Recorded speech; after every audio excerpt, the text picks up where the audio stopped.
como disparador. No me quiero extender mucho, pero para pensar en Argentina hoy y en Milei como presidente, bueno, el gobierno que tiene, tiene un líder, ¿no? O una sociedad fraternal, Milei y su hermana. La oposición no está muy claro si tiene un líder, ¿no? Y venimos en un país donde los liderazgos siempre son importantes. Un líder para mí sobre las ruinas del sistema político. O sea, Milei emergió sobre una crisis muy profunda del sistema político, con los partidos hechos mierda, con obviamente la derecha ya muy fragmentada, debilitada, el fracaso de Macri, y con el peronismo también una crisis muy profunda. Yo digo, nunca el peronismo se fue tan rápido del poder por decisión popular, ¿no? Eso alguna implicancia debe tener. Siempre habían sido, obviamente, golpe de Estado, situaciones de otro tipo. Ahora, en este contexto me parece que lo que hay es un gobierno que también tiene muchas dificultades para avanzar con su proyecto. Pablo decía el otro día con una frase que obviamente es muy buena y resuena, no tiene con quién perder Milei, decía en alguna... Se la robé a Roberto Navarro. Ah, se la robó a Roberto Navarro, yo no sabía, se ve que no se la escuché. Me olvidé, claro, yo que no digo esas cosas. Bueno, ahí hay algo, ¿no? Me parece que hay algo importante. Yo lo que marcaría es que tiene dificultades. Milei no es un gobierno tan fuerte como parece, sino que hay una debilidad cruzada acá en el escenario, ¿no? No es tanto la fortaleza de Milei o la claridad de Milei o la viabilidad del proyecto de Milei, sino que hay enfrente, qué visualiza la sociedad como alternativa, de dónde venimos otra vez. Pero bueno, estamos en una situación donde a Milei lo están corriendo sus propios aliados, ¿no? Tuvo que bajar las retenciones, la subió, la bajó, la volvió a bajar. Los bancos le están forzando una inestabilidad también, subió las tasas de interés cuando las pensaba bajar, el dólar, todo esto que estamos viendo de las últimas semanas, me parece que es que a Milei le están diciendo sus propios aliados, así no. O sea, no solo para gran parte de la población, esto es un modelo inviable, un modelo que cae de hambre a un montón de gente, que expulsa, que destruye empleo, que es un modelo recesivo, que no se vende, etcétera, que no hay consumo, todo lo que sabemos, sino que, como le pasó a Macri en alguna medida, también hay contradicciones, cortocircuitos con los respaldos naturales o aliados, o socios, o sponsors de Milei. Por momento parece que, o sea, tiene mucho apoyo del poder económico, pero la idea de Milei era llegar con la inflación a la baja a las elecciones, y estamos otra vez probablemente yendo hacia una inflación más alta. No sabemos cuánto va a subir, pero no va a bajar como pensaba Milei camino a las elecciones. Tiene obviamente un apoyo externo muy importante, que todos lo sabemos, y después tiene como cuestión principal justamente esto que ahora se está tensionando, que es la estabilidad, ¿no? Que para la sociedad argentina la estabilidad tiene un valor muy importante. Aunque en el medio, uno puede decir, vayan quedando heridos y se vaya todos los días cayendo gente del mapa, ¿no? Pero tener una inflación controlada, obviamente tiene un impacto social que no tiene cualquier otra medida. O sea, la inflación la percibe cualquiera. Los desempleados son una parte, los jubilados son una parte, los discapacitados son una parte, y así podríamos ir con todas las partes de la sociedad que están siendo dañadas por este modelo. La inflación, pensando de dónde venimos, porque no nos podemos olvidar de dónde venimos de, Cristina se fue con el 35% de inflación, Macri se fue con el 55%, y el Frente de Todos, sacar el último mes se fue con el 190, 200%. Entonces, pasar de eso a una inflación de 40%, bueno, para gran parte de la sociedad, en una sociedad como en cualquier sociedad, pero más en este tiempo donde se vive el minuto a minuto, lo que importa es ahora, no importa mañana, lo que vaya a pasar, y importa la situación personal sobre todo, bueno, el tema de la estabilidad es el principal activo que tiene el gobierno para vender, y es lo que también está tensionado porque es un modelo que no le cierra incluso a sectores de poder económico, ¿no? Un dólar tan bajo. Después está algún aprendizaje que uno podría decir que hace la derecha, la AUH, la Asignación Universal por Hijo, que está más alta que lo que la dejó el Frente de Todos. Digamos, el Frente de Todos le hizo pagar el ajuste a parte de sus votantes, con la AUH que terminó muy licuada. Bueno, Milei, por alguna razón, tiene la AUH más alta de lo que la tenía el Frente de Todos en términos, por miedo, por cálculo, no sé. pero al mismo tiempo que tiene esa estabilidad, que tiene muchos costos, tiene la UH en términos relativamente altos si se lo compara con la situación de la que veníamos. Y entonces me parece que, bueno, no sabemos obviamente cuánto puede durar esto. Tratamos de mirar hacia atrás y decimos esto es Macri, esto es Menem. No sabemos. Depende de muchas situaciones. Y un poco la pregunta me parece, y ya con esto termino, y después en todo caso va a hablar Pablo, y después en todo caso diré algunas cositas más, es mientras esperamos a ver qué pasa, cuánto dura esto, ¿qué hacemos? ¿No? ¿Qué hacemos los que no estamos de acuerdo con este país, con este modelo, que además no es Milei, o sea, en ese sentido no tiene mucho de nuevo? Para mí es el mismo modelo, ¿no? De Milei, de Macri, de Menem, de los milicos, de Krieger Bacena, etcétera, con Sí, pero ¿por qué es posible, no? Si tuviera Macri acá, si lo invitaran a mí, ¿por qué no pude yo? ¿Por qué no pude yo? Dice Macri. ¿Por qué no pude ser tan cruel? Diría Macri. Bueno, porque en el medio estuvo al frente de todos, podríamos decir. O por otras razones, ¿no? Entonces, Milei es alguien que reina sobre la ceniza del sistema político, así creció. Lo que vemos de todas maneras en estas elecciones es que ya no alcanza, ¿no? Hay ausentismo. Antes el que no quería el sistema político decía lo voto a Milei. Ahora el que no quiere el sistema político no va a votar. O sea, ya Milei lo defraudó, a una parte de ese electorado ya lo votó. Ya lo defraudó y ya no lo va a votar. O por lo menos eso estamos viendo, hay que ver qué pasa en provincia de Buenos Aires. Y después, bueno, obviamente hay un contexto muy particular de las plataformas, de la cuestión de las nuevas subjetividades, de que estamos todos ensimismados.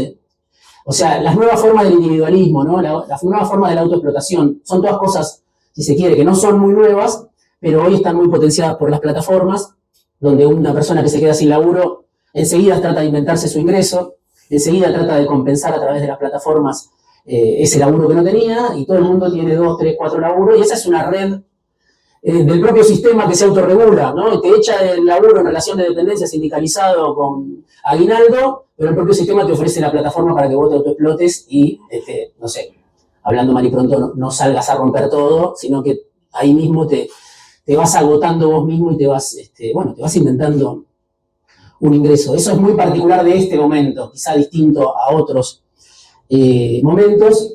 También en algún trabajo que leí de un grupo de investigadores se hablaba de la idea del héroe individual, ¿no? Contraponiéndola al héroe colectivo del Eternauta, ¿no? Bueno, hay un poco esa idea y Milei hace carne. El discurso de Milei, cada uno se tiene, que antes era la meritocracia, pero ahora es, sé tu propio emprendimiento, anda para adelante, qué sé yo, no dependa de la casta, no dependa del Estado. Bueno, ese discurso me parece que puede pregnar, puede penetrar en mucha juventud precaria que ya nació a la intemperie de todas las garantías. Digamos, no es que con Milei nació el precariado, ya nació cuando se agotó el modelo del kirchnerismo, y eso fue hace bastante, no fue exactamente en 2015, sino que fue antes.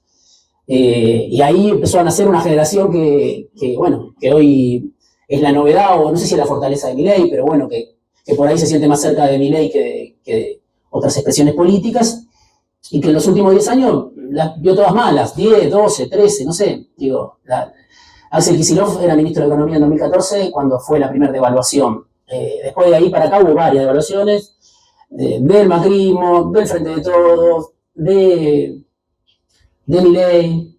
Entonces, bueno, es un periodo muy largo para los que están por fuera de la militancia, por fuera de las organizaciones, por fuera del compromiso político, ¿no? Para los sectores del pueblo no alineados, llamémosle. Entonces, no los que piensan parecido a nosotros, sino los que están lejos de nuestro alcance, de nuestra subjetividad, y a los que por ahí no se les prestó hasta este momento determinada atención, la atención que merecían. Así que bueno, nada, con esto trazo un poquito un panorama de cómo veo yo la cosa.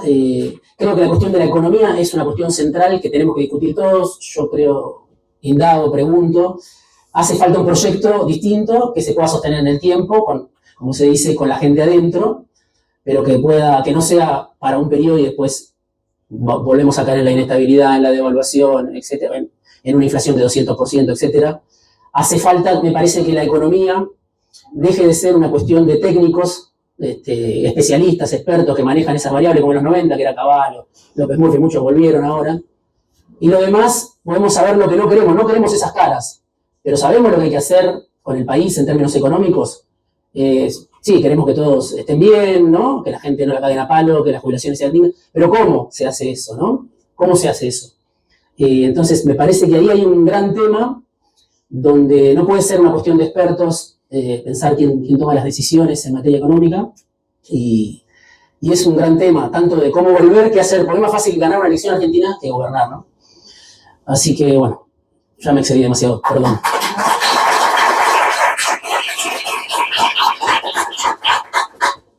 Bueno, primero que les agradezco y le agradezco a Diego que haya compartido esta mesa.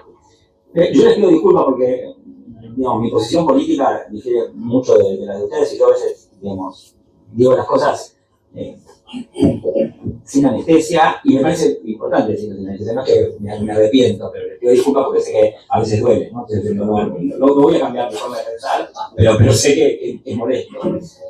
Voy a tratar de no ser tan molesto, además.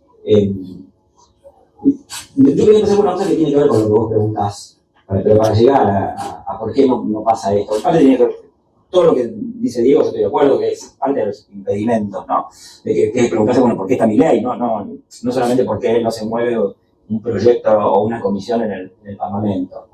Eso permite una reflexión, además, ¿no? Que creo que hay que hacerla y es de las que duele. Nosotros, ¿no? Tenemos un proyecto revolucionario, transformar el mundo, un anticapitalismo brutal, y qué sé yo qué, y estamos esperando cosas del Parlamento. Bueno, no sé. O sea, yo soy más de derecha y espero cosas del Parlamento, pero no ando predicando revoluciones. Me parece que... Pero a lo que quiero ir es a esto. El otro día yo estaba hablando con un joven militante de una agrupación política opositora, ¿no? Y me citó en un café, qué sé yo, y yo pensé que íbamos a hablar de política y me tiene un conflicto personal que es, Pablo, yo no sé qué hacer. ¿Sí? Quería hablar con vos porque en realidad yo le quiero mandar toda la mierda y no sé si dedicarme a la música o no. Fui joven, de 23 años, y yo no quería intervenir sobre la situación porque ya era como ni soy el psicoanalista, ni le quería decir, qué sé yo, por qué hace música, o no. El tipo tiene un trabajo en el Senado, qué sé yo. Y él se iba hablando, y entonces me dijo, bueno, pero si nosotros, no importa qué agrupación política era, porque lo que voy a decir le puede caber a cualquiera. Si hacemos el arreglo que estamos pensando y nos pagan bien en la lista de diputados de la provincia de Buenos Aires, nosotros vamos a tener la llave para aprobar el presupuesto y todos van a tener que venir a hablar con nosotros. ¿Se imaginan cómo dijo esa frase él? Y entonces ahí comienza otra historia para nosotros. Yo me imaginaba la ilusión militante de él, que todos lo tenemos, que estamos en el fondo de la historia y de repente hacemos el rol que le hizo Canilla a Brasil con un pase de Maradona que venía otro partido, ¿no? Y te estás perdiendo 70-0 o te están cascoteando el gancho y terminás ganando el partido por una remontada de la historia que es una carambola fina de que no sé qué arreglo, qué negociación, qué maniobrita y qué sé yo qué. Y yo entiendo que muchos políticos, todos hacen eso, y la verdad es que no tengo críticas para eso. O sea, es el oficio. El problema es que hay condiciones por las cuales esos proyectos son una autocondena a la impotencia permanente. Y la razón por la que yo creo que pasa eso es porque en este proceso de transformación social que vos describías algunos aspectos y yo querría agregar otros, la articulación entre sociedad y Estado cambió radicalmente. Uno de los puntos donde quedó más expuesto eso fue en la pandemia, con el Estado dando órdenes casi como Alfonsín al general Alaiz, ¿no? ¿Ustedes conocen la expresión de andar a cantarle a Cadorna o andar a pedirle a Cadorna? Bueno, eso viene de un general italiano que había ganado una batalla y que después se estancó en una ofensiva en la Primera Guerra Mundial y entonces el general Cadorna no funcionaba. Entonces los tanos salían a pedir a Cadorna, porque te ayude Cadorna, ¿no? Bueno, un poco a la política le pasa eso, que es, hay una imposibilidad de que quién te vas a la Cadorna, le vas a salvar, ¿no? ¿Por qué? Porque la sociedad, primero que se complejizó, se heterogeneizó, yo diría, había una proporción en la relación Estado-sociedad en que esa articulación, la sociedad civil, por así decirlo, era, no sé, el 60%, no estoy hablando del peso en la economía, y el Estado era el 40%, y el Estado tenía una cierta capilaridad. Y eso cambió muchísimo. La sociedad civil se transformó en un océano enorme, que es el 80%, no el 60%. Y el Estado es una ínsula en un océano, el océano tiene un tsunami y la ínsula tiene un terremoto. Entonces, hacer política es que era hacerse cargo de una ínsula en un terremoto. Entonces, no importa lo que digan, la ilusión del político es imposible. Quieran lo que quieran. En parte le pasa al kirchnerismo cuando llega al gobierno o cuando intenta hacer lo que intenta hacer en el segundo mandato de Cristina, y en parte es lo que creo que le pasa a Milei.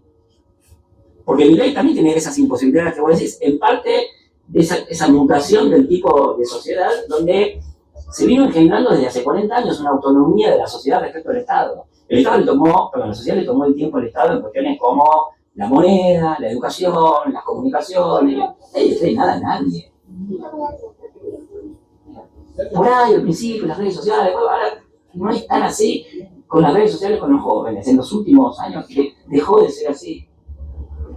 Entonces, a mí me parece que esa gran situación que es macro se le impone a los políticos y la política institucional es el reino de los naufragios permanentes. Entonces, a un tipo se le puede ocurrir, con la representación que tiene, y dice, bueno, somos la oposición. Yo me acuerdo de compañeros periodistas que decían, si tenemos mayoría del Parlamento, bloqueamos todos los proyectos, y no es así. No es así porque la sociedad cambió, no la podemos movilizar tan fácilmente, y además porque el Poder Ejecutivo es el partido político más poderoso del diseño institucional de Argentina, y entonces, y no me estoy refiriendo a ahora, me estoy refiriendo a 2015, y entonces el Poder Ejecutivo hace lo que quiere, dentro de lo que puede, ¿no? Dentro de esta transformación de la relación entre sociedad civil y Estado, que me parece que hay que atenderla.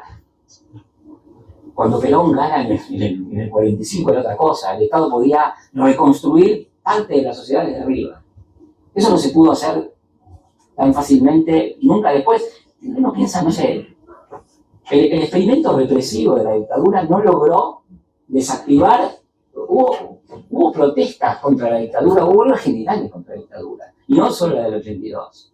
Y había cuerpos de delegados, ¿no? Y esta sociedad ya no es solamente la política la que no puede, sino que la sociedad no responde en parte por esto que vos decís, que es el desempleo de los 90 era más explosivo que este desempleo, ¿no? Que se reabsorbe vía redes sociales. ¿No? Bueno, entonces eso para mí es un elemento de la situación que responde por tu pregunta. Y esto que es más o menos diagnóstico, yo también, digamos, tengo un poco la inquietud de qué hacer. Si yo supiera qué hacer, qué sé yo, estaría predicando en un púlpito, ¿no?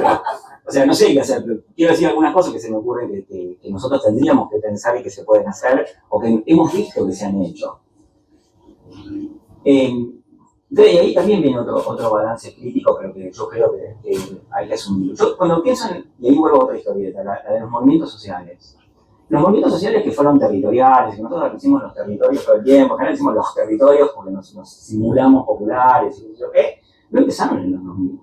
Ni siquiera diría que empezaron en los 90, más allá de que en las ollas populares del 88, con el inicio de la implementación, hubo mucha organización territorial.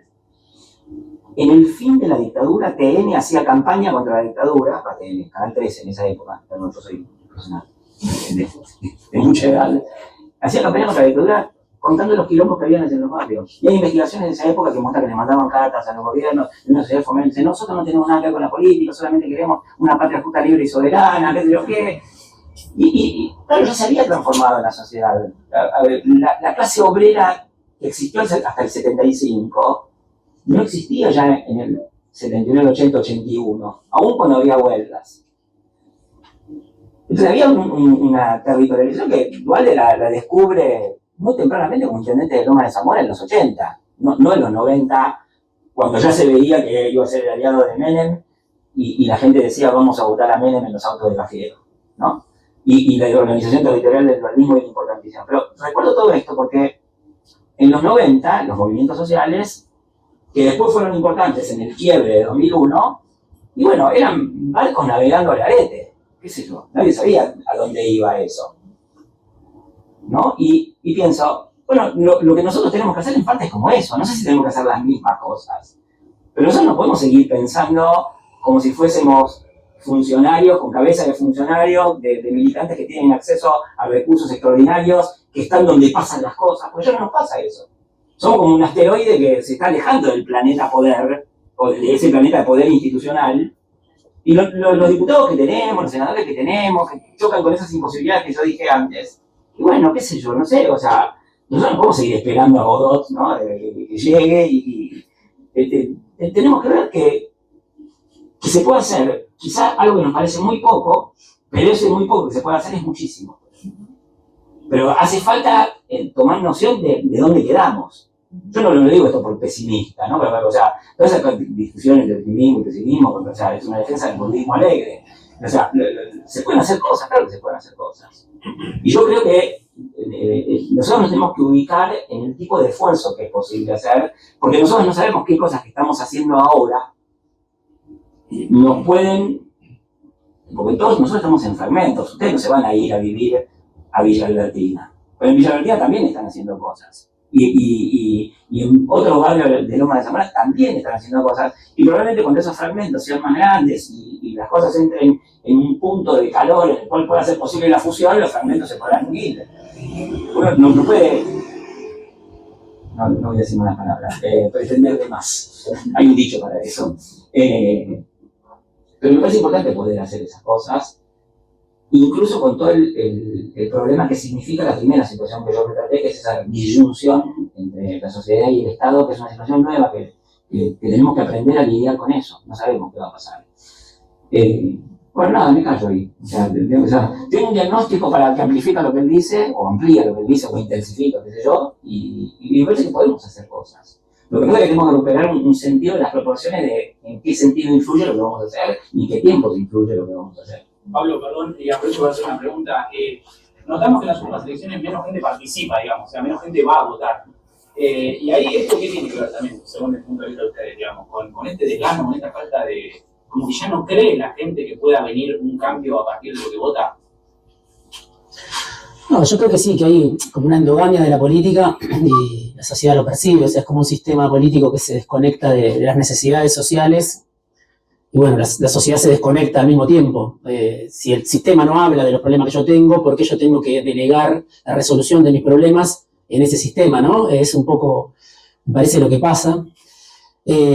Ahora el ausentismo es una especie de arma de doble filo. Yo hablaba con un ministro de la provincia de Buenos Aires y me decía, ojalá que no vayan a votar los pibes, o sea, que no vayan a votar a Milei. O sea, ya resignándose al ausentismo, ¿no? Que no voten los de ellos.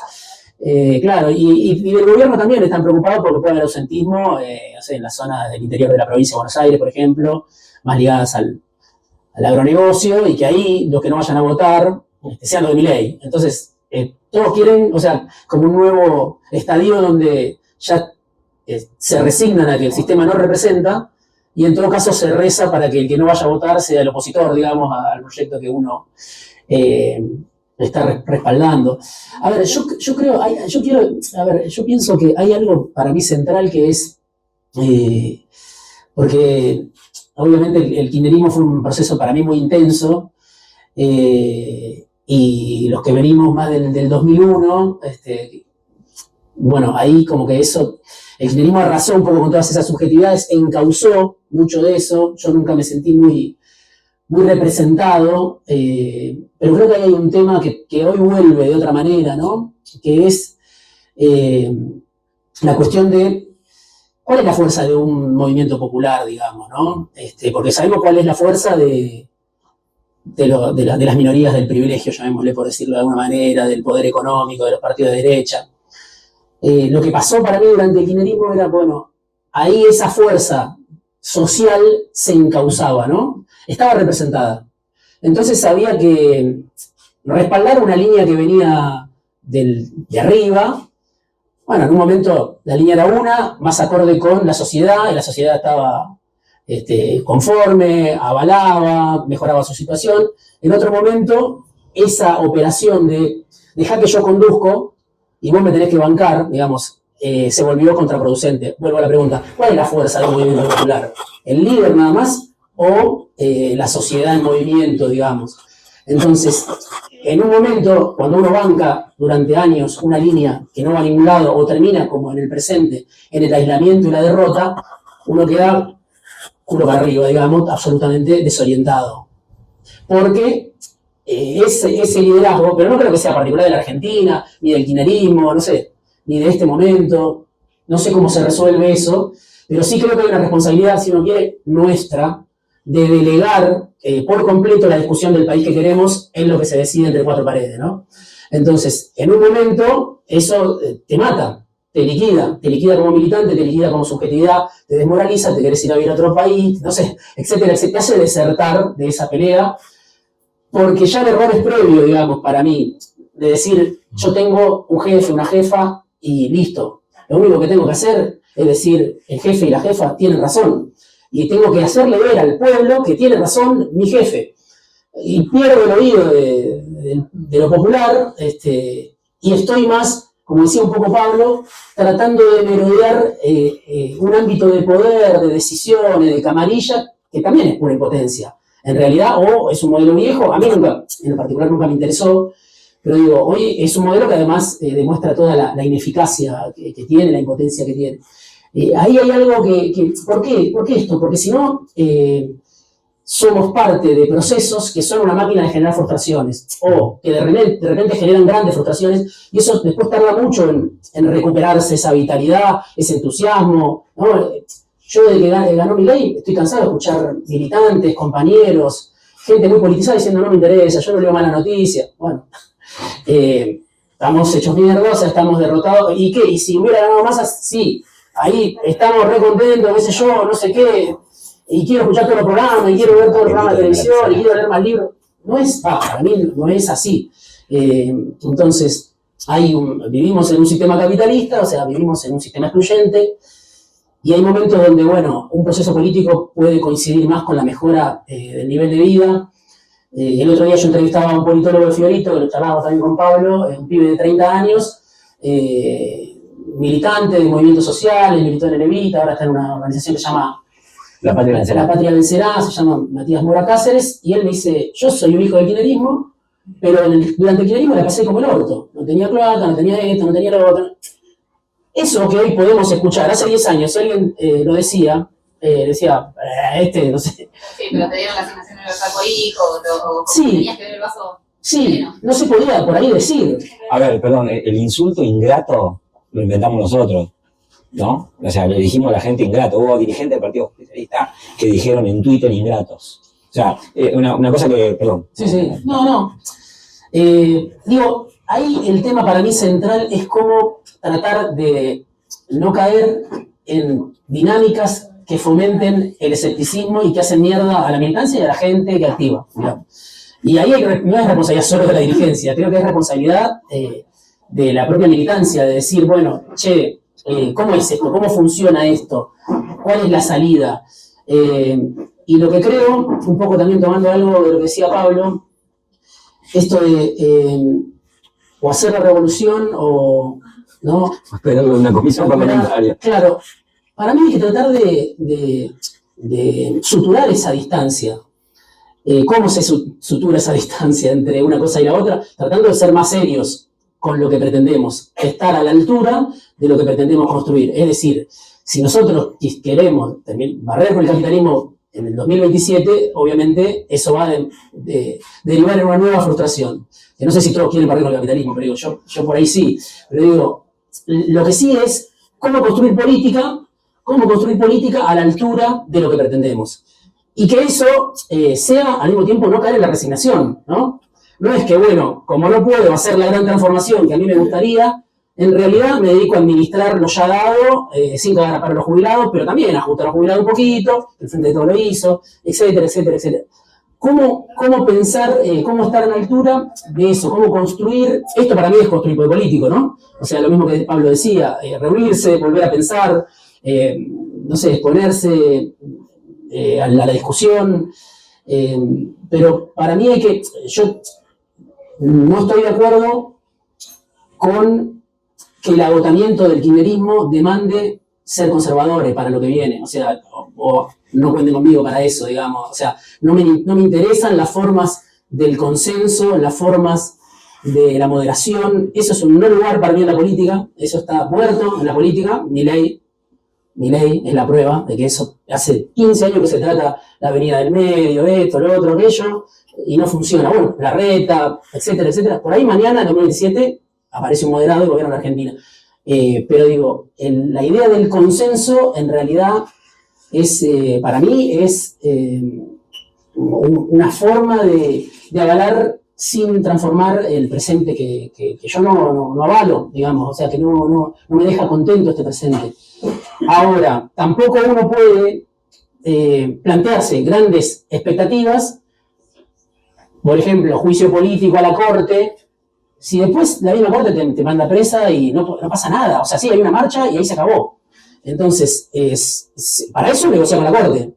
Digo, para eso negociar, porque para denunciar a la Corte, sí, que son unos forros, que son una mierda, que vas a terminar presa, eso le pasa a Cristina, pero olvidémonos de Cristina, podemos pensarlo como movimiento social, popular. Ponés un objetivo muy ambicioso y es un objetivo declamativo y no tenemos fuerza para llegar ni al 1% de lo que nos proponemos, bueno, somos testimoniales, también es una forma de matar la política.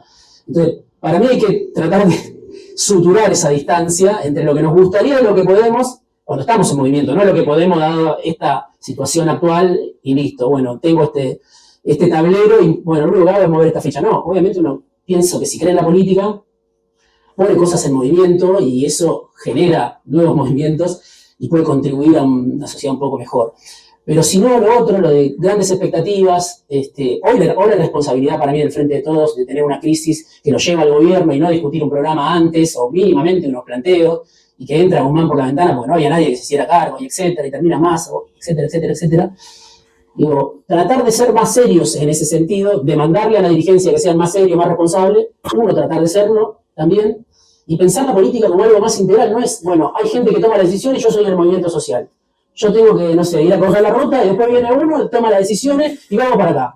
Y con este pacto, no es así, para mí no es así la política. A mí yo no me eduqué en ese tipo de política.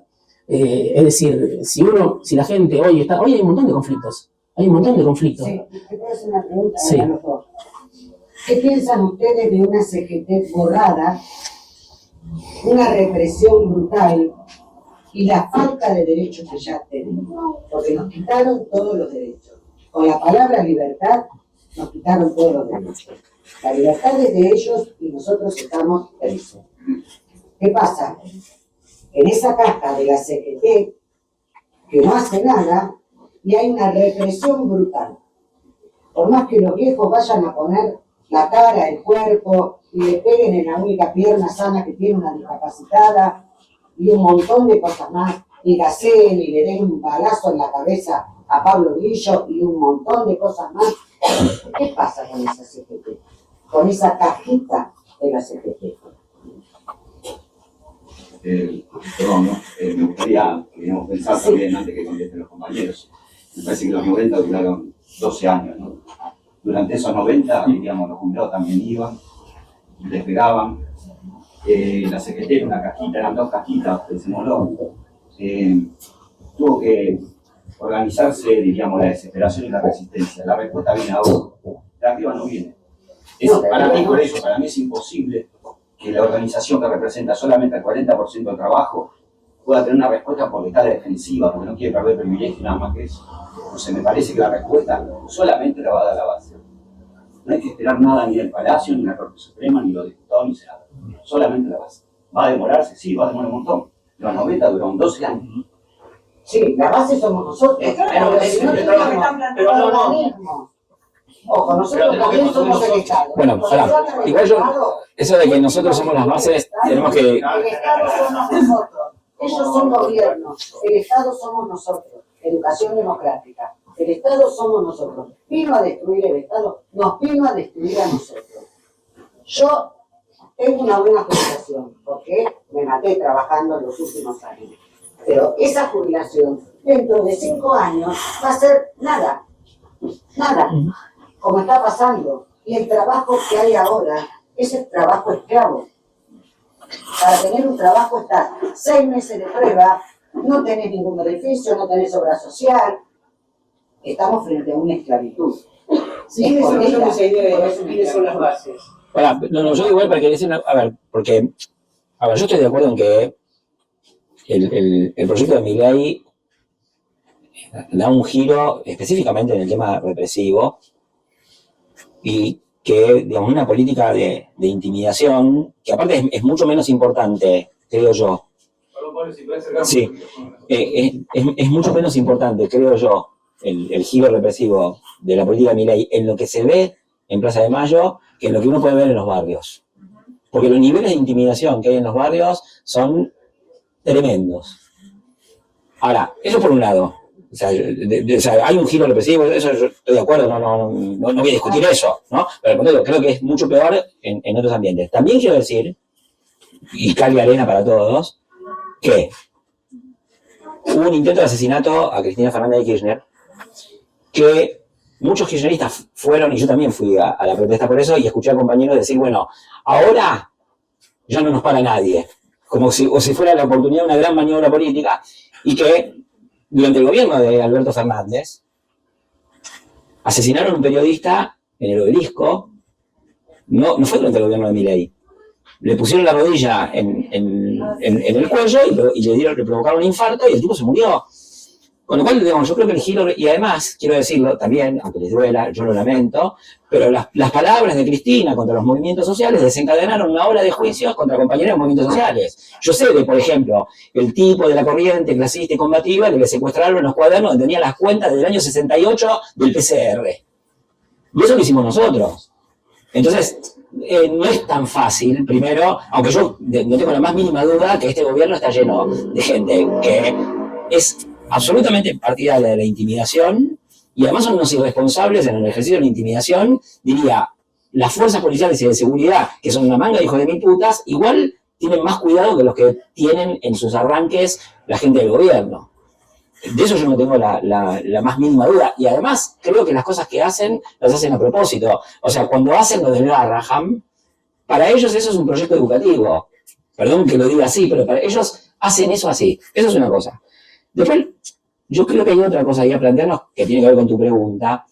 ¿Somos las bases? Y en parte sí somos las bases, pero no somos las únicas bases. Yo creo que en ese proceso de separación de la sociedad política, que es el Estado, y el resto de la sociedad civil, nosotros a veces nos confundimos, perdemos el sentido de las proporciones. Entonces, si al Eternauta lo vieron, no sé, 200.000 personas, y Netflix es una red para el 15% de la población urbana de centro-izquierda, no es para otra cosa. Es así. O sea, sépanlo. Y en esa red, ustedes pueden ver las cosas que les gustan, les satisfacen, insultar a un montón de gente, como por ejemplo a mis amigos evangélicos, ¿no? Pero después de ese 15%, de un círculo que ve la política, hay gente que es el 0,1% que actúa la política, hay un 15% que ve la obra de teatro de la política, y hay un 75% que está afuera y que entiende cualquier otra cosa, y que uno le pregunta, a mí me ha pasado en entrevistas, y yo soy muy socialista porque me gusta tener mucha vida social, ¿no? O el caso conocido de que el justicialismo es, o la justicia social es, poder ejecutar a un chorro en el barrio y hacer justicia por propia mano. Bueno, la sociedad civil, primero, está en puntos que nosotros ni sospechamos, y son también las bases. Y nosotros les decimos a esa gente, o creemos que les decimos a esa gente, o creemos que dependemos de medios que no tenemos o podríamos tener, y si pusiéramos una propaladora general de tenéis que pensar esto, la gente, porque militar no es educar, militar es acompañar. Ahí vuelvo a lo que decía Diego, que sí, yo, o sea, digamos, nosotros somos de las bases que tienen que hablar con otras bases que desconocemos. Y hay que ver cómo se articulan protestas, tensiones sociales inmediatas, proyectos políticos de más largo plazo, nada, pero quería decir esto de lo de las bases, que es mucho más complicado, porque nosotros tenemos la sensación de que somos las bases, pero hay bases que son más bases que otras, y además todos nosotros, yo no sé ustedes, o sea, yo en parte creo que soy parte de eso, formamos parte de superestructuras políticas que se agrandaron enormemente en los últimos 20 años. Y gran parte, junto con la crisis esa de sociedad y Estado que dije antes que había, una gran parte de las disputas políticas de los partidos políticos, incluso los democráticos populares, no son programáticas, son por las cajas, por la supervivencia, por la horda.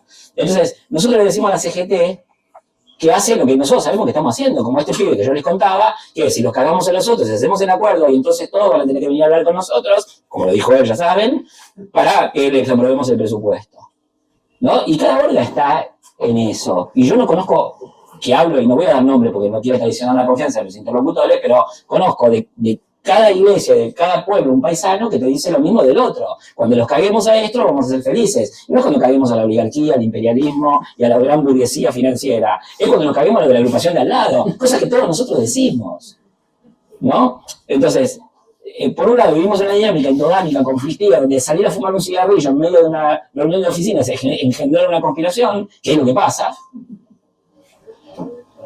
Y por el otro lado, estamos totalmente aislados del 75% restante de la sociedad.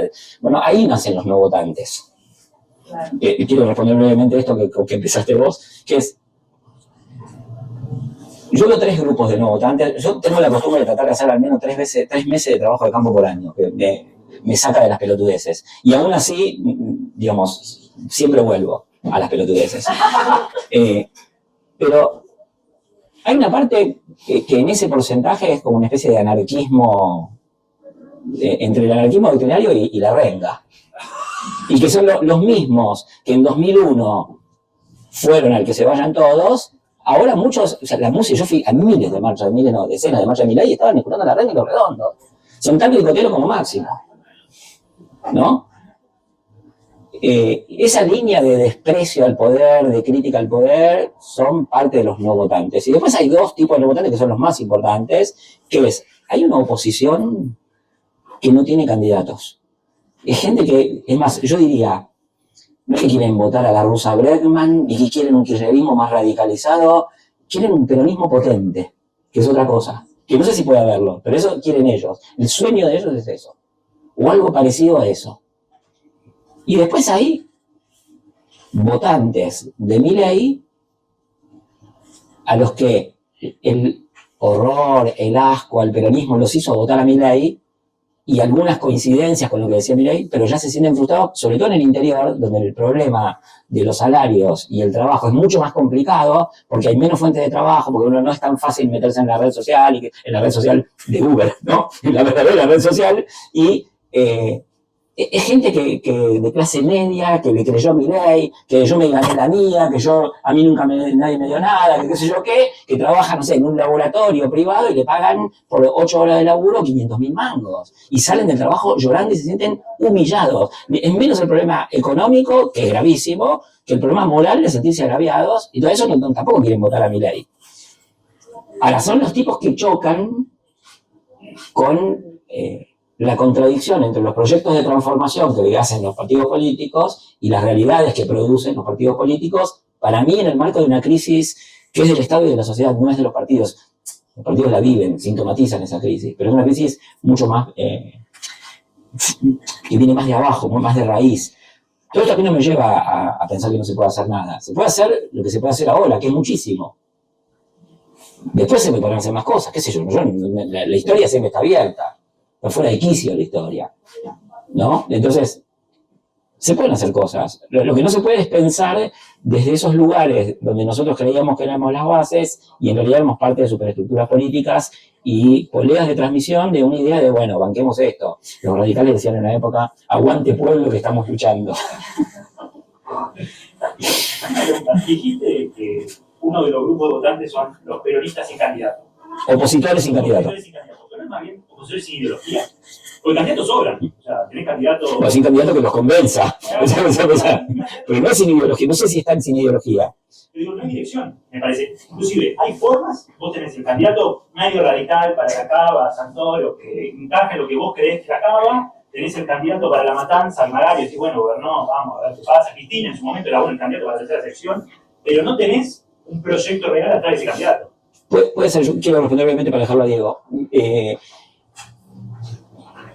Yo creo que una de las cosas que nosotros tenemos que abandonar son las teorías elitistas de la política, que pensamos que bajamos cosas, que irradiamos y qué sé yo qué, y que la gente piensa muy complejamente. Entonces, el tipo que lo ve a Santoro, que en parte tiene esa evaluación compleja que vos decís, que no ve un proyecto político, también hace otras cuentas. Dice, y este estuvo con los radicales, estuvo en esto. El concepto de casta, en parte le funciona a votantes opositores, porque imagínate que vos tuvieras que votar en San Luis. ¿Qué haces? ¿No?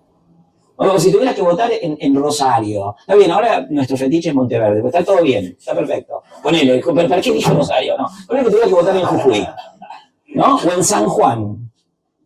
te quiero ver ahí, ¿no? Y bueno, por ahí muchos votantes peronistas que querían un candidato opositor sentían ante Santoro, que yo lo voté y que me parecía bien, pues soy un pelotudo, obviamente, lo mismo que sentiría yo, o vos si tuviéramos que votar en San Juan. Entonces, démosle una chance al elector de ser tan complejo como lo vos planteás, incluso más. No hay más articulación tan fácil, el candidato es el proyecto o el proyecto es el candidato.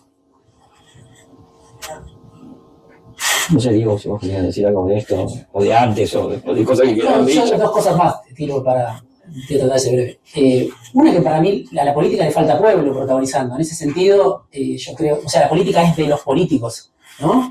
En ese sentido, para mí, Grabois trae algo, trae gente del pueblo a protagonizar la política. Después se puede discutir mucho sobre su figura, digamos. Y a veces también hay sectores de la izquierda que lo hacen. Yo siempre estoy buscando, hay dirigentes, obviamente, en movimientos sociales se ve más. Estoy buscando voces populares que estén en política. Muchas veces nosotros mismos no le damos bola. Digo, por ejemplo, Dina Sánchez es una dirigente del Frente de Darío Santillán, cartonera, una mina popular, con un discurso político para mí muy interesante y debería tener para mí más protagonismo, por algún motivo no tiene, pero no es porque no la dejan, sino porque por ahí no interesa tampoco lo que la gente del pueblo, nos interesa más lo que diga Santoro, por ejemplo, una clase media más parecida a nosotros, digamos. Entonces es como que cuesta eso, y me parece que la política no tiene esa intención de llevar a Natalia Saracho o a otra gente, o a Vilca, o no sé, o dirigentes de las provincias. Digo, Monteverde nos pareció a nosotros, y funciona. Pero nadie quiere ver el pueblo, digamos, el bajo pueblo, o no sé cómo llamarlo, siendo alguien que lidera. Es Magario, o es Catopó, bueno, no sé. Ahí hay una cosa que no sé a quién convoca realmente, más allá de lo ya alineado. Y después, dos cuestiones que para mí son centrales, que tienen que ver con la crisis de 2001. Uno es la antipolítica, ¿no? Yo nunca estuve de acuerdo con un discurso que para mí nació con el kirchnerismo, que es el peligro de la antipolítica. Yo no veo ningún peligro en la antipolítica. O sea, sí, veo un peligro en los fascistas, en qué sé yo, en Milei, no sé. No veo peligro en que la sociedad desconfíe de los políticos. No entiendo por qué el político tiene más mérito que un tipo que se levanta todos los días a laburar y viaja 1 hora y media y vuelve y vive como vive el pueblo. ¿Por qué el político no hay que cuestionarlo? Yo no digo que hay que cortarle la cabeza, digamos, o hacer lo que se hacía en el 2001, que se escrachaba políticos, qué sé yo, pero me parece que la reverencia a un político, que es casta, digamos, no va a ningún lado tampoco. Entonces, ese discurso que para mí surgió en el kirchnerismo de el peligro de la antipolítica, íbamos a terminar en cualquier lado. No, la sociedad desconfía de los políticos porque los políticos viven en otra realidad. Y viene Milei, nosotros no lo podemos decir, pero viene un tipo como Milei, lo dice y se lleva todos los votos. Entonces nosotros estamos cuidando a los políticos que no representan a nadie y más que su propio interés, muchos de ellos. Hay un montón de gente valiosa, etcétera, etcétera. No quiero generalizar, porque hace 20 años que hablamos políticos, pero digamos, hay gente buena, pero tampoco hay gente deslumbrante. Tampoco hay gente deslumbrante en la primera plana de la política, la verdad. Sí, hay rosqueros, gente hábil para el manejo del poder, para dormirte, para decirte una cosa y hacer exactamente lo contrario. No sé si ese es el arte de la política. O sea, después ha habido gente en el gobierno que sí pudo conducir y transformar, hacer cosas buenas para el pueblo. Pero en general, digo, la antipolítica para mí en sí misma no es algo en sí mismo algo negativo, a un peligro que conjura. No hay que escuchar por qué la gente no cree en los políticos, hay que escuchar. Hay que ver, ese es un tema. Y el otro tema, para mí, es la cuestión del mercado, que para mí es la central en cualquier propuesta de otro estilo, que es, a la salida del 2001, bueno, vino el kirchnerismo, vino Reme Lenikov es un personaje interesante para mí, porque aparte quedó perdido ahí, pero es el que hace la devaluación, la especificación nacional, el que desanuda, para bien o para mal, la convertibilidad. Y bueno, después Labaña se lleva los méritos de eso. Él dice la política nunca se preocupa por la economía hasta que la economía estalla, ¿no? Y entonces ahí los políticos empiezan a decir, bueno, ¿qué hacemos? Y de casualidad, Remelikov tenía un plan para salir de la convertibilidad. Duhalde perdió porque propuso salir de la convertibilidad. Y la sociedad no quería salir de la convertibilidad, quería seguir con el cabalismo, digamos. Por eso, de hecho, volvió a Caballo. Pero ahí hay algo que la cuestión de la economía, la dirigencia política no le importa y parece que a la militancia tampoco, como que es algo más que nos interesa más lo simbólico, no sé, más más paca que, no sé, que la fuente de trabajo, por decirlo de alguna manera, ¿no? Nos deja conforme. Ahí hay algo que para mí es central, y la cuestión del consumo y el mercado. Yo creo que en alguna medida hay que cuestionar al Dios mercado, o que el único modelo de sociedad sea una sociedad de consumo, digamos.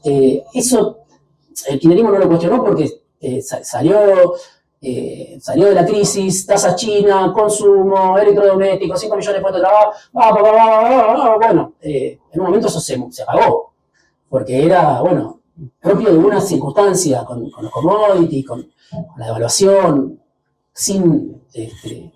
con una renegociación de la deuda que para mí fue muy buena, o sea, una serie de cosas muy particulares de ese contexto. Entonces, ahí para mí no hay político que cuestione el mercado en los grandes partidos.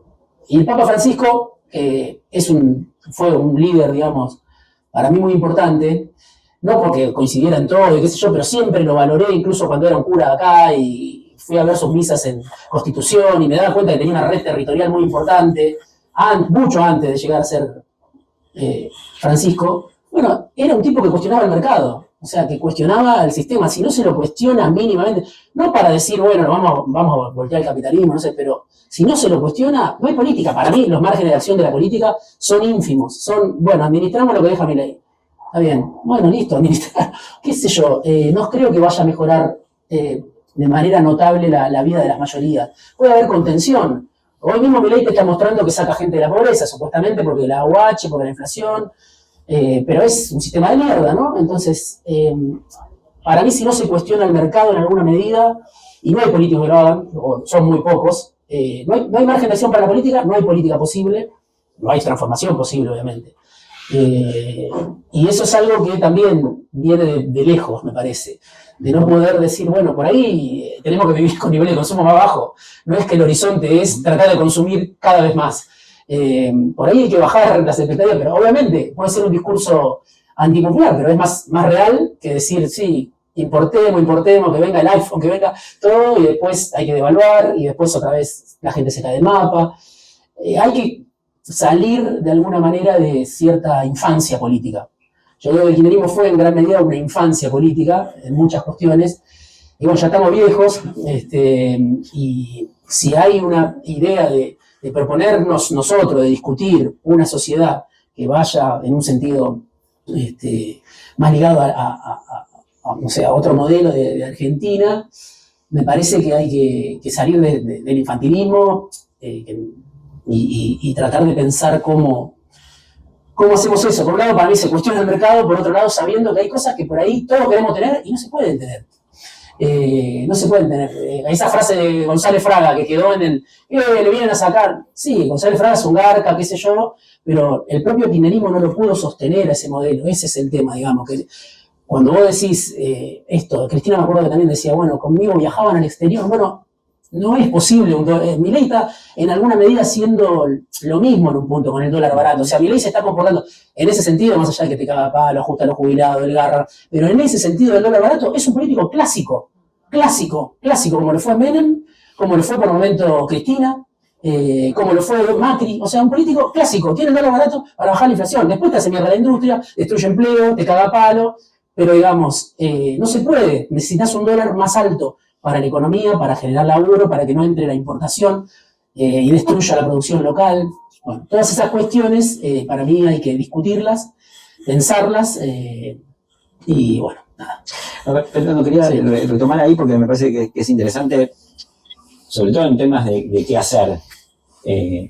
Porque en los 20 años últimos, política popular se confundió con incentivar el consumo.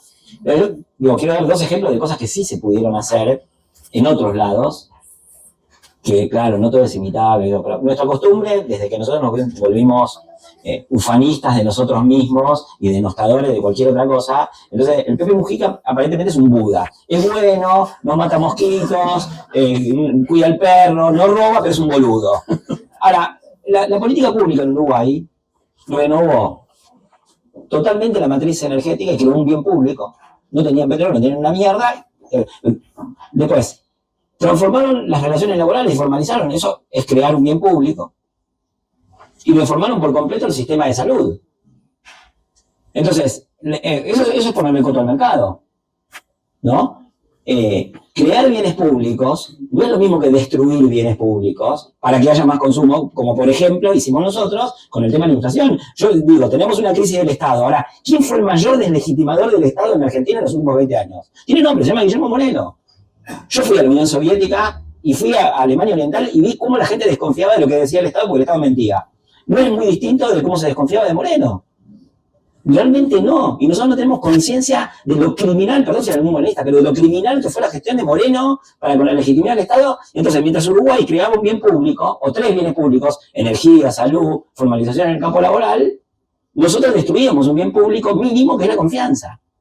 Y una duplicidad frente al Estado espantosa. Después uno se enoja porque la gente tenía bronca, porque le tapábamos la boca con dichos de Aníbal Fernández que a nosotros nos parecían maravillosos. Bueno, esas son cosas que se pueden hacer. Alguien me va a decir, no, pero Uruguay es muy chico, tiene millones de exiliados. Bueno, anda la puta que te parió. Hagamos una cosa, veamos qué pasa en Brasil, que es más grande, ¿no? Y bueno, también hay cosas que tienen que ver con esto que vos, para mí, ¿no? Y si te tergiverso, decímelo, no, pero digamos, ser más serios. Yo entiendo que igual hay una diferencia importante entre Brasil, Uruguay y Argentina, que viene del siglo XVIII, que es la creación del Estado en Brasil, en México y en Argentina, fue diferente. Las reformas pombalinas y las borbónicas funcionaron diferente. En Brasil, en México, en Argentina tiene un virreinato de contrabandistas. Pero tal vez haya algo a ver, o sea, no es solamente que el problema de Uruguay es chico y Brasil es grande. Bueno, nosotros podemos crear bienes públicos y esa es una forma de ponerle coto al mercado. Y no lo hicimos. Por ejemplo, se podían encarecer los viajes al exterior en nuestra época. Además, sería una buena salida económica para este gobierno. Encarecer los viajes al exterior no es tan complicado. Muchos países lo hacen, ¿no? Entonces, dentro de esa cuestión que yo decía, se pueden hacer cosas, son importantes, por más chicas que sean. También está la discusión económica y recuperar la seriedad de la discusión económica. Hay economistas que están, nuestros, digamos, que están diciendo esas cosas. Esa discusión no está en los partidos, no está en los programas, no está en las listas, pero son serios. Y también, sí, yo estoy de acuerdo, puedo diferir en cómo piensa Grabois, pero él sintomatiza la necesidad de una relación también más seria con la política. Después, si eso funciona, es otro negocio. Y una cosita más sobre el tema de los no votantes. Para mí hay una cuestión que me pasa con los no votantes, lo mismo que me pasaba con los indecisos en la elección de 2023. Son el paño de fondo de cualquier votante de cualquier cosa. Para mí, lo que yo veo cuando hablo con gente, y ahora estoy haciendo trabajo a campo, digamos, nacional, la desolación, el dolor, la desesperanza, la falta de entusiasmo son transversales. Y la desconfianza respecto de cualquier político, que no es antipolítica, o no es un problema que haya esa desconfianza, es generalizada. Me siento tentado a cantar y a decir una canción de Silvio Rodríguez, creen que lo digo todo y me juego la vida. Mira, yo pienso, a ver, primero, nadie estaba diciendo de desconsiderar eso, al contrario, empecé diciendo la cuestión de la desarticulación de la relación sociedad-Estado. Yo tengo una diferencia ahí. Primero, no sé quién puede pensar eso estratégico, qué sé yo, habrá alguien, podemos seguir, no seguir, que venga y que lo cuente. Y no sé, llegar a ese nivel de conciencia que implica estructurarse un grupo como Estado, yo lo veo lejano, pero por ahí yo no lo veo, no tengo problema en admitir que no lo veo. Lo que sí, con la cuestión de lo global y ese proyecto que vos decís, por lo menos creo que hay alternativas a ver eso de otra forma, que no son mejores en el sentido no son más optimistas. Yo particularmente pienso que esta crisis que estamos viviendo ahora es el producto de una crisis que se desencadenó en los 60, cuando en el año 67 fue el primer año que la distribución del ingreso fue regresiva en Estados Unidos y comenzó una ofensiva del capital contra las conquistas de las clases trabajadoras, de la cual, mucho más interesante que grandes teóricos de la economía mundial, que son buenos, como Arrighi o Aglietta o qué sé yo qué, era un sindicalista norteamericano, John Harvey Braverman, y describe cómo es el proceso de expropiación del poder obrero en fábrica. Y ese proceso para mí, que es un proceso que tiene que ver con la dinámica del capitalismo y la financiarización del capitalismo en Occidente, es indisoluble de la emergencia de China como potencia mundial y como estilo de desarrollo diferente, que para mí, y en eso yo es lo único que difiero con vos, es esas internacionales negras son casi tan estériles como los partidos políticos frente a lo que está pasando. Podrán hacer mejores negocios, durar un tiempo, pero se están repartiendo el remanente, porque en realidad lo que pasa es que China emerge como potencia y eso hace crujir el capitalismo occidental y la relación entre capitalismo y democracia, que ahí sí acuerdo. Ahora, los acuerdos internacionales de las derechas, no sé, podemos profundizarlo, no sé si acá, pero podemos profundizarlo. Yo veo mucho las heterogeneidades de las derechas. Sí, tienen acuerdos como lo pueden tener también, qué sé yo, el kirchnerismo con el PO por un lado y con el hijo por el otro, ¿no? O sea, y no son los mismos proyectos. Pero, digamos, veo la heterogeneidad de esas derechas, porque aparte están enraizadas en el plano local, y yo no sé si la tenemos, yo no participo en ninguna internacional, pero en la escala nacional podemos hacer cosas, más allá de que sí, ese plano es complicadísimo, estoy totalmente de acuerdo en que hay que profundizar, creo que hay otras alternativas para verlo, y creo que sí, o sea, como lo dijiste vos, y creo que yo lo planteaba al inicio, no es un problema exclusivamente de argentinos que tengan manifestaciones y traducciones específicamente argentinas, que es la ruptura de la relación entre capitalismo y democracia. Donde aparte hay modelos alternativos y hay pensadores neoreaccionarios que hablan de la superación de la democracia y hay políticos argentinos que piensan en esos términos. Y que leen a los autores neoreaccionarios y que no sé si lo dicen públicamente, pero yo podría decir que conozco 3 o 4 políticos del alto clero peronista que piensan así. Que son una mezcla de Putin, que por ahí a ustedes les gusta, qué sé yo, con Nick Land, que es un neoliberal salvaje, ¿no? Y conozco peronistas del alto clero que piensan eso. Yo desde que asumió Milei, hoy dije, vi un montón de gente, militantes, compañeros, que no leo más nada, no me interesa más nada, no consumo más nada, estoy harto, no sé qué, y también un montón de gente viajando, que son los mismos que están en contra del gobierno de Milei, me mandaban mensajes de afuera, no sé, de China, Japón, qué sé yo, y puteando el fascismo no se puede más, no sé qué, esto, pero real, o sea, el patetismo es absoluto, y como un enojo muy grande con la Argentina, pero yo le digo, sí, Argentina sí, como vos es una mierda, pero tiene el dólar barato, le digo a una amiga. Y sí, se había pasado 3 meses afuera, y no es millonaria, digamos, y bueno, Cristian Ferrer, que a mí me gusta mucho, que es un gran pesimista, él dice, Argentina es una sociedad sentimentalmente anticapitalista, pero prácticamente hiperconsumista, ¿no? Y es un poco eso, ¿no? Entonces, la clase media sí. Y después la cuestión de, nadie se siente laburante en la clase media, ¿no? La cuestión de la conciencia de clase, que Daniel Jofra, amigo de aceiteros, plantea mucho. Obviamente, si uno está en una fábrica, que trabaja para una multinacional cerealera, gana como gana aceitero, producto de la lucha, ¿no? Que nadie se los regaló. Está más clara la conciencia de clase. Ellos son los obreros y si quieren paralizan el comercio de grano de la Argentina y el pueblo oleaginoso y qué sé yo. Bueno, para los que vivimos y laburamos de otra cosa, es más difícil a veces sentir, bueno, yo soy un laburante y tengo un enemigo que es el de la otra clase, que son los dueños de todas las cosas, ¿no? O sea, y la clase media es como una, no sé, una cosa diletante ahí que va planeando y a veces no ve la contradicción. Por eso para mí los años de alto nivel de consumo y alto crecimiento tienen una clave también. Que en algún momento eso, te ibas a estrolar con eso, porque en un momento eso lo iba a poder representar mejor la derecha. Si el horizonte es, hay que consumir más, ¿por qué voy a votar un peronista y no un tipo de ultraderecha liberal que me dice la religión es el mercado? Si no hay una contradicción con eso, si yo lo que quiero es que el pueblo consuma más, viaje al exterior, qué sé yo, pero bueno, yo lo que quería, lo de la clase media y lo que vos planteabas de la pobreza. Primero, yo estuve yendo a algunos barrios en la zona sur de Gran Buenos Aires en los últimos 3 meses. Son barrios que recibieron las mejoras estructurales del kirchnerismo en gente que recuperó en los 2000 empleo. Tuvo transferencias monetarias por la vía de la recuperación de jubilaciones que se acordaron a gente que había trabajado y no le habían hecho aportes, ¿no? No es como dice el gobierno que es que no aportaron. Y procesos de movilización social mediante obtuvieron terrenos y tierra pública mejorada, bien público, eso es muy importante.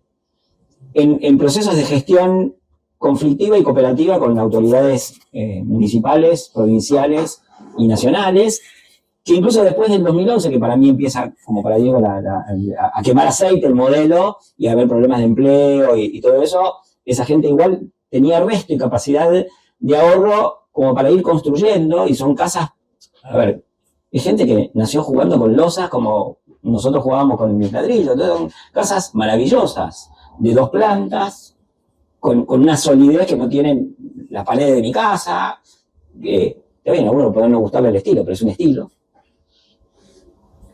Y la pobreza puertas adentro que yo vengo viendo, yo alguna vez oí hablar de una comida que sobre todo comen los paraguayos, que es el reviro. Bueno, pero yo nunca había visto comer reviro, ni siquiera, yo cuando hice mi investigación de doctorado me fui a vivir a un barrio, no más o menos, viviendo 5 años. Y en lo peor de la crisis de los 2000, yo no vi comer reviro, y ahora sí vi comer reviro. ¿No? Entonces, y esa pobreza, esa es una cosa que yo veo. También está la otra cosa, que es, me quedo sin empleo, o me disminuyen los ingresos, hago Uber, hago esto, hago lo otro. La gente, como lo contaba Matías Mora, empieza a vender las cosas de la casa. Eso viene hace mucho tiempo. Yo hice 150 entrevistas con manteros previos a la asunción de Milei, y la gente vendía el enchufe de la casa, esto, ¿no? Eso es una cosa que se ve. Ahí es, como diría Trotsky, desigual y combinado. Hay cosas de extrema pobreza que aumentaron y de infraconsumo, que combatamos un poco el consumo, pero no y por el otro lado, esas compensaciones que son la absorción del ajuste al interior de los hogares, donde no hay estallido porque hay implosión, y los hogares se hacen mierda, y lo que empieza a pasar es que no hay tiempo ni fuerza física para sostener todos los empleos que uno quiere sostener para poder tener el mínimo de consumo, y con servicios públicos deteriorados, con personas que tienen conflictos todos los días con la maestra, la salita, y no empieza de ahora tampoco eso, la maestra, la salita, el médico, todos son un quilombo, y nosotros que queremos tener todo resuelto a la velocidad de un WhatsApp, y la gente común también, no lo logra y se pone nerviosísima y tiene toda la razón del mundo. Eso veo yo, podemos ampliarlo, qué sé yo. Y después otra cosa, hice un esquemita de la estructura social argentina. Hay 10 barras. Esta alta es los más ricos de todos, que son el 10º decil, los tipos del 10% que lleva la fracción más alta de ingresos, ¿no? Bueno, después los que están en el 9º decil están un poco más abajo, y ya una parte del 9º decil llega a la línea de pobreza. Esta es la línea de pobreza, acá abajo. Y después todo el resto de las clases sociales, el 8º, el 7º, el 6º, el 5º, el 4º, el 3º, el 2º, el 1º, están un poquito arriba, un poquito abajo. Y según cómo venga la inflación, porque la línea de pobreza es una abstracción, que aparte, si uno gana 10.000 pesos más y compra 4 galletitas más, sale la línea de pobreza. Es una ficción que entonces a Milei, como la gente puede comprar 4 galletitas más, sacamos 60, pero también decíamos eso nosotros, y no tenía nada que ver.